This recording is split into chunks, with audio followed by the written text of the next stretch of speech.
ज्ञान विज्ञान को बढ़ाते हुए व्यक्ति आगे परम पद मोक्ष को प्राप्त करने का प्रयास करना, ये ब्रह्मचर्य का अभिप्राय है।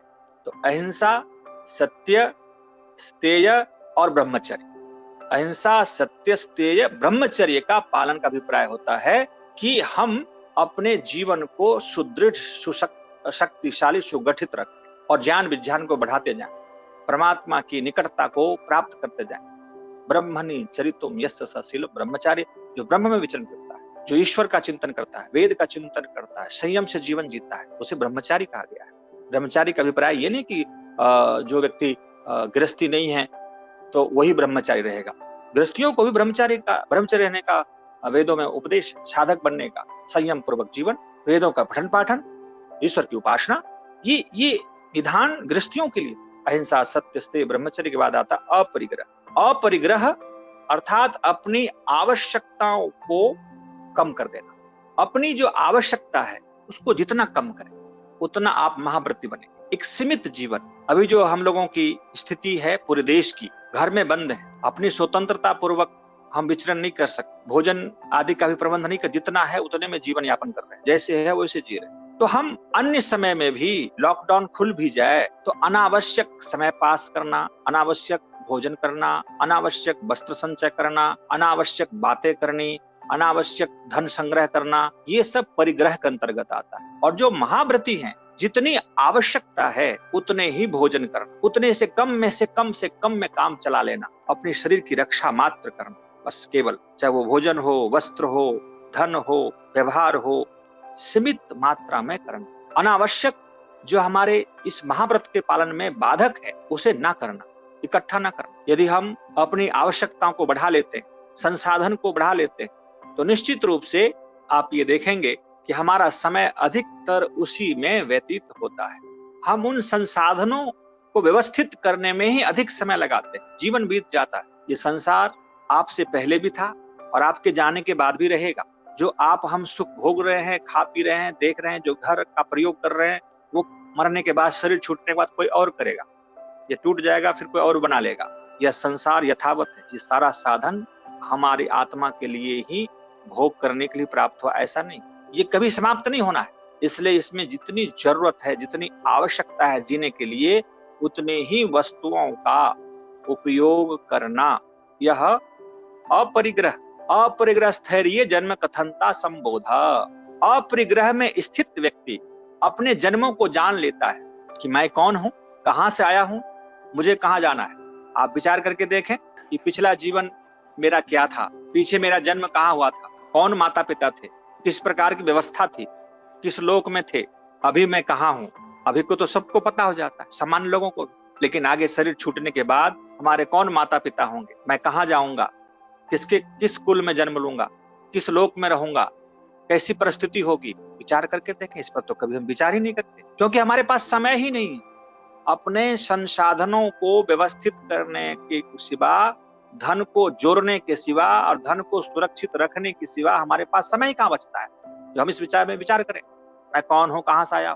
जो व्यक्ति अपने आवश्यकताओं को सीमित कर देता है, वही व्यक्ति, वही साधक महाव्रत का पालन करता है और अपने जीवन को जान लेता है, भविष्य को जान लेता है, आगे मेरे कहां जन्म होंगे, मेरे कौन माता पिता होंगे, पीछे मेरा क्या था।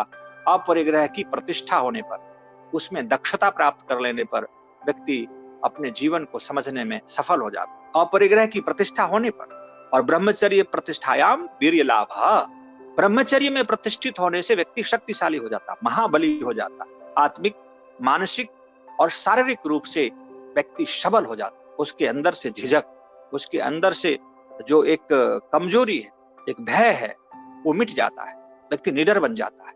इसलिए ब्रह्मचर्य की प्रतिष्ठा करनी चाहिए। और स्तेय प्रतिष्ठायाम सर्वरत्नोपस्थानम, चोरी ना करने में, चोरी के त्याग करने में प्रतिष्ठित हो जाता है, उसमें कामयाब सफल हो जाता है, तो उसे, उस साधक को किसी चीज की कमी नहीं रहती। जितने जीने की आवश्यक वस्तु हैं, उससे अपेक्षा से कहीं और अधिक प्रभु की व्यवस्था से उसे प्राप्त हो जाता है। व्यक्ति जिसके अंदर ऑनेस्टी आ गई, जिसके अंदर ईमानदारी आ गई, चोरी का त्याग कर दिया है, तो परमात्मा न्यायकारी है, उसकी सिद्धि कर लिया उन्होंने, तो उस व्यक्ति के सर्व रत्नोपस्थानम अर्थात संसार के महत्वपूर्ण वस्तु संसाधन उसके चरणों में होते हैं। इच्छा मात्र से उस साधक अपनी आवश्यकता को आराम से पूरा कर लेता है। इसलिए यह ना सोचें कि हम कैसे जिएंगे, क्या खाएंगे, इस संसार में कैसे इस जीवन को चला पाएंगे, इसकी चिंता छोड़ देनी चाहिए साधक, क्योंकि स्थेय प्रतिष्ठा होते ही सर्व प्रकार के रत्न ऐश्वर्य जीने के लिए उस साधक के चरणों में होता है। सत्य प्रतिष्ठायाम सर्व क्रिया फलाश्रयत्वम, जो व्यक्ति सत्य में प्रतिष्ठित हो जाता है, जो सत्य को सिद्ध कर लेता है, स्वप्न में भी झूठ नहीं बोलता है, सत्य की सिद्धि हो जाने पर उस साधक की वाणी अमोघ हो जाती है। वो महाव्रती की वाणी शब्द अमोघ हो जाता है। जब जिस समय जो भी वो बोल देगा वो अकाट्य सत्य बन जाता है, वो सत्य हो जाता है, वो फलीभूत हो जाता है। सर्व क्रिया फलाश्रित्व, जो भी कार्य करेगा उसमें सफलता मिल जाती है, सिद्धि मिल जाती है। असफल जीवन में होते ही नहीं, सत्य की प्रतिष्ठा होते ही व्यक्ति सदा जीवन में सफल, और जो मन में सोचेगा वो वाणी में बोले, और जो वाणी में बोलेगा व्यवहार करेगा, उसकी सफलता निश्चित है। और वही बोलेगा, वही सुनेगा, वही समझेगा जो वेदानुकूल होगा, जो धर्म सम्मत होगा, और वो निश्चित रूप से सफलीभूत होगा। अहिंसा प्रतिष्ठायाम वैरित्यागः, और यम का जो पहला स्टेप है अहिंसा, उसकी प्रतिष्ठा हो जाने पर, उसकी सिद्धि हो जाने पर संसार के समस्त प्राणी वैर भाव को छोड़ देते। अब इसका अभिप्राय यहाँ पर हमें ये लेना चाहिए कि अहिंसा की प्रतिष्ठा कर लेने पर वैर भाव अन्य प्राणी की छूट जाती है। तो महर्षि दयानंद को भी अहिंसा में प्रतिष्ठा प्राप्त, फिर उसको जगन्नाथ रसोईया ने जहर क्यों दिया? आप ऐसा भी सुने होंगे कि जब अहिंसा में प्रतिष्ठित व्यक्ति होता है, साधक होता है, तो उनके साथ शेर भी बैठा रहता है, सांप भी उसके पास बैठा रहता है, वो साधना करता रहता है। लेकिन यह बात को समझना चाहिए साधक को कि अहिंसा में प्रतिष्ठित होने पर प्रायः जिनके अंतःकरण किंचित मात्र शुद्ध है, उस प्राणी का वैरभाव तो छूट जाता है। योगी का तो वैरभाव रहता ही नहीं किसी के प्रति। लेकिन घोर तमोगुणी, क्योंकि हिंसक प्राणी चाहे वो मनुष्य हो या कोई और पशु आदि, वो तमोगुणी होते हैं। यदि तमस का महत्व अधिकार बढ़ा हुआ है, तमस की ऊंचाई में है, गहराई में है, तो वो व्यक्ति योगी की भावना को भी नहीं समझ सकता, वो योगी पर भी आक्रमण कर देता है। इसलिए सदैव अहिंसक प्राणी से सावधान रहने की आवश्यकता है। लेकिन प्रायः 90 या 95% हम कह सकते हैं हिंसक, चाहे वो मनुष्य हो, वो प्राणी हो, वो उस साधक से प्रभावित होकर के अहिंसा भाव को छोड़ देता उस साधक के प्रति, और उसके जीवन में भी परिवर्तन देखा जाता है। तो केवल यम के पालन से इतना बड़ा लाभ। अब यम को हमने समझा कि हमें यम को जीवन में कठोरता, अहिंसा, सत्य, स्तेय, ब्रह्मचर्य, अपरिग्रह, इन सब को समझते हुए जीवन में हमें लागू करना है। और यम सामाजिक होते हैं, यम जो होते हैं दूसरे के साथ प्रयोग करने योग्य होता है। अब अहिंसा का पालन कहाँ करें? दूसरे प्राणी के साथ। सत्य का व्यवहार कहाँ करें? दूसरे प्राणी के साथ। स्तेय का व्यवहार कहाँ करेंगे? दूसरे को कष्ट ना हो। ब्रह्मचर्य का पालन करने से दूसरे को पीड़ा ना हो, क्योंकि हम ब्रह्मचारी हैं, संयमी हैं। तो आज जो समाज में उपद्रव हो रहा है, अनितिपूर्ण कार्य हो रहा है, वो नहीं होगा। अहिंसा, सत्य, स्तेय, ब्रह्मचर्य, अपरिग्रह। अब जमाखोरी की बात करें तो जो व्यक्ति इकट्ठा कर लेता है तो वो परिग्रही हो गया। अहिंसा के व्रतों को तोड़ा, यम के व्रतों को तोड़ा है, तो दूसरे प्राणी को कष्ट होगा, दूसरे को नहीं मिलेगा पदार्थ। तो जैसे लॉकडाउन चल रहा है, मार्केट में कभी खुला सब्जी लेने गए, सामान लेने गए, खाने पीने का हम चाहते हैं पूरा भर के हम इकट्ठा कर लें, लेकिन और लोगों को प्राप्त नहीं होगा। तो ये मर्यादा को हम तोड़ रहे हैं, हम परिग्रही बन रहे हैं। ठीक है, जितना है उतना हमें पर्याप्त साधन है तो आप इकट्ठा खरीद सकते हैं।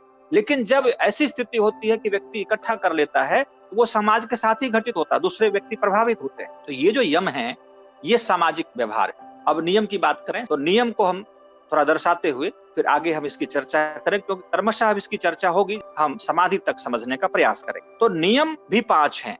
नियम में पहला है शौच, संतोष, तप, स्वाध्याय, ईश्वर प्रणिधान। तो इन नियमों को हम समझने का प्रयास करें तो पहला है शौच। शौच का अभिप्राय होता है शुद्धि, वो मानसिक शुद्धि, वाचिक शुद्धि और शारीरिक शुद्धि। संतोष, संतोष का अभिप्राय होता है हम संतोषी रहे, सदा संतुष्ट रहे। जितना भी संसाधन हमारे पास परमात्मा ने दिया, हमारे कर्मानुसार, हमारे पुरुषार्थ के अनुरूप, वो बहुत है। मस्त रहना, रोते नहीं रहना, बहुत है। तब क्या है? मान अपमान, सर्दी गर्मी, भूख प्यास, इन सब को सहन करना अच्छे कार्य के लिए, परम लक्ष्य की प्राप्ति के लिए, चाहे जो भी परिस्थिति आएगी उसको सहन करेंगे। ये तपस्या है। अभी लॉकडाउन में रहना पड़ रहा है, ठीक है, ये तपस्या है, इसका लाभ लीजिए। हर परिस्थिति में व्यक्ति अपने को सकारात्मक सोच कर रखे कि ये परिस्थिति मेरे लिए अच्छा है, अनुकूल है, ऐसा अवसर मिला।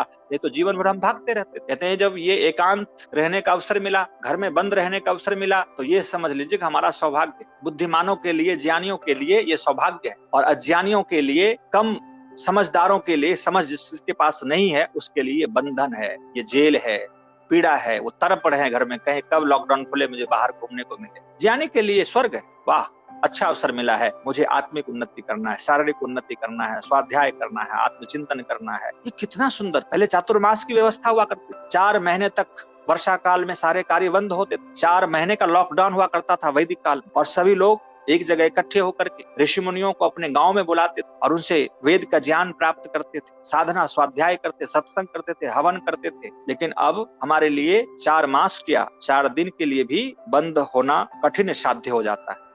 तपस्या करना, हर परिस्थिति में खुश रहना, प्रसन्न रहना, वो मेरे उन्नति के लिए ही ये अवसर आया है, ऐसा सोच करके व्यक्ति जीवन जीने लग जाए। यही तपस्या है, यही नियम का सोपान है। शौच संतोष तप, द्वंद्व सहनम तपः, मान अपमान, सर्दी गर्मी, भूख प्यास, सबको सहन करते हुए अपने लक्ष्य के प्रति बढ़ते जाना, ये तपस्या है। शौच संतोष तप, स्वाध्याय, स्वाध्याय मां प्रमदः, स्वाध्याय में प्रमाद ना करें, सतत स्वाध्याय करें। अब ये जो सत्संग हम लोग कर रहे हैं, ये भी स्वाध्याय है, सुनना भी स्वाध्याय है, वेद शास्त्र को पढ़ना भी स्वाध्याय है। तो स्वाध्याय करने से हमारे जो ज्ञान है वो बढ़ता जाता है, हमें इंफॉर्मेशन इकट्ठा होता जाता है। जितना इंफॉर्मेशन हमें ठीक ठीक और अधिक होगा, उतना ही हमें सुख मिलता जाएगा। जैसे जैसे ज्ञान बढ़ता जाता है, वैसे वैसे हमारा सुख भी बढ़ता जाता है। जैसे जैसे ज्ञान कम होता जाता है, वैसे वैसे दुख भी बढ़ता जाता है। कोई समस्या आई, उसका समाधान हमारे पास है ही नहीं, क्योंकि इन्फॉर्मेशन नहीं है, उस विषय की जानकारी नहीं है, एबीसीडी पता नहीं है, तो हम दुखी हो रहे हैं। कोरोना वायरस आ गया, इसका समाधान नहीं है सबके पास, इसकी जानकारी नहीं है कि वायरस आता क्यों, और आया तो इसका निवारण कैसे हो सकता है, तो संसार के लोग दुखी हो रहे हैं, अपने प्राण से हाथ धो रहे हैं। तो वेदों में समस्त समस्याओं का समाधान है, पूर्ण वैदिक समाधान। हम कोरोना वायरस से कैसे बच सकते हैं, हम 100 साल तक कैसे जी सकते हैं, किसी भी परिस्थिति में हम मृत्यु को प्राप्त नहीं करेंगे। ब्रह्मचर्य ने देवा तपसा मृत्यु मुपाघनत, जो ब्रह्मचर्य से व्यक्ति मृत्यु को जीत लेता है, तो ब्रह्मचर्य का पालन, अहिंसा सत्य ब्रह्मचर्य में आया। जो व्यक्ति संयमित होगा, जो व्यक्ति का आचरण शुद्ध होगा, जिस व्यक्ति का आहार शुद्ध होगा, जिस व्यक्ति का व्यवहार शुद्ध होगा, वेदानुकूल जीवन जिएगा, दोनों समय हवन करेगा, खान पान उस प्रकार से औषधि का सेवन करेगा, पथ्य का ध्यान रखेगा, उसे मृत्यु कोरोना वायरस क्यों हाथ जोड़ के खड़ा रहेगा, वो आगे भाग जाएगा। नहीं, मैं आपके पास नहीं आ सकता। तो संसार के लोग यदि वेदों को समझ ले कि वेदों में समस्त समस्याओं का समाधान है, और वेदों की तरफ लौटे, वेद में इसका समाधान है। देखिए, यही एक उपाय है कि यदि आप स्वाध्याय नहीं करते हैं, आपको समाधान पता नहीं होगा। यदि आप स्वाध्याय करते हैं, वेद को पढ़ने लग जाएं, शास्त्र को पढ़ने लग जाएं, जीवन में जैसे भोजन आवश्यक है, जैसे शयन आवश्यक है, उसी तरह से पठन भी आवश्यक है। ये हमारे जीवन का आवश्यक अंग। पढ़ना, पढ़ाना, सुनना, सुनाना सभी आर्यों का परम धर्म है। वेद परम धर्म, वेद का पढ़ना, पढ़ाना, सुनना, सुनना। तो अब ये स्वाध्याय के अंतर्गत आता, ये नियम है। फिर ईश्वर प्रणिधान, ईश्वर प्रणिधान का अभिप्राय होता है कि हम समर्पण भाव से जिएं।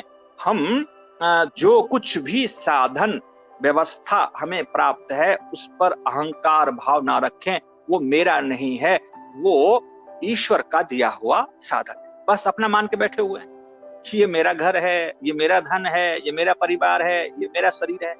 क्यों आपका हो सकता है? ये तो ईश्वर का दिया हुआ है। समर्पण की भावना से जीने वाला व्यक्ति कभी दुखी नहीं होता है। कभी छूट भी जाए, छिन भी जाए तो कोई बात नहीं, ईश्वर का था, चला गया, मेरा तो था ही नहीं, मैं माना कब। समर्पण की भाव, ईश्वर प्रणिधान, शौच संतोष तप स्वाध्याय, ईश्वर प्रणिधान, ये नियम है। और ये व्यक्तिगत, आप शुद्धि का ध्यान रखते नहीं रखते, स्नान करते नहीं करते, संतोष है अथवा नहीं है, तप आप कर रहे हैं कि नहीं कर रहे हैं, स्वाध्याय आप कर रहे हैं कि नहीं कर रहे हैं, ईश्वर के पास भाग के प्रति समर्पण की भाव रखते हैं या नहीं रखते हैं, आपको कोई पूछने वाला नहीं है, कोई आपको जानने वाला भी नहीं है। चाहे आपके व्यक्तिगत कोई परिवार के लोग क्यों ना हो, ये व्यक्तिगत होता है। तो संतोष, ये जो शौच संतोष तप जो है, ये नियम व्यक्तिगत है, समाज के साथ इसका रिलेशन नहीं होता, हमारी आत्मा के साथ रिलेशन है। लेकिन यम का जो रिलेशन है, संबंध है, वो समाज से जुड़ा हुआ है। तो यम और नियम, यम समष्टिगत है और नियम व्यष्टिगत है, व्यक्तिगत है। समष्टि और व्यष्टि दोनों का कॉम्बिनेशन। तो हम यम नियम का पालन करके महाव्रती बने और परम पद को प्राप्त करने की अभिलाषा रखें। ये जो संसार में हमें दुखी दुख अधिक प्राप्त होता है, इससे छूटने का प्रयास करें। इसी प्रयोजन से मानव शरीर हमें प्राप्त हुआ है, तो हम मनुष्य कहला पाएंगे, मानव जीवन सफल कर पाएंगे और हम बहुत बुद्धिमान विवेकी की पंक्ति में आके खड़े होंगे।